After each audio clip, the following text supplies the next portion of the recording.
చిత్తశుద్ధితో ఇదొక పెద్ద ఇష్యూ.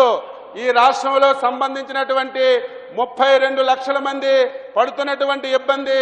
అందుకే ముఖ్యమంత్రి గారు ఈ రోజు ఉదయం కూడా నేను ఎందుకో చెప్పాను, కమ్యూనిస్ట్ పార్టీ నాయకులందరూ వచ్చారు, అగ్రిగోల్డ్ బాధిత సంఘం వచ్చారు.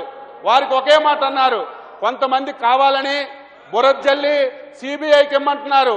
ఇప్పుడే నేను సిబిఐ ఇవ్వడానికి నాకేం అభ్యంతరం లేదు, మీరు ఒప్పుకోండి అంటే సిబిఐకి ఇస్తే మాకు నష్టం జరుగుతుంది, సిబిఐకి ఇస్తే ఆలస్యం జరుగుతుందని ఎవరైతే కమ్యూనిస్ట్ నాయకులు అగ్రిగోల్డ్ బాధితులు ఒప్పుకున్నారు. అయినా సరే మాకు ఒక విషయం ఈ సభ ద్వారా ప్రజానీకానికి సిబిఐకి ఇవ్వడానికైనా అభ్యంతరం లేదు. కానీ దీనికి ఏమాత్రం ఆలస్యం జరిగినా, ఏమాత్రం ఇబ్బంది జరిగినా, నష్టం జరిగినా నేను బాధ్యుని అవుతానని ప్రతిపక్ష నాయకుడు ఈ సభలో ఒప్పుకుంటే సిబిఐకి ఇవ్వడానికి మాకు ఎటువంటి అభ్యంతరం లేదని ఈ సందర్భంగా తెలియజేస్తున్నాను. అదేవిధంగా ఈ వ్యవహారం అంతా హైకోర్టు పరిధిలో ఉంది, హైకోర్టు పరిధిలో ఉంది.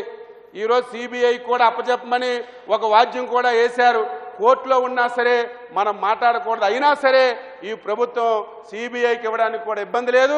ఇవన్నీ మీరు ఒప్పుకుంటే మాకు ఎటువంటి సమస్య లేదని ఈ సందర్భంగా తెలియజేస్తున్నారు.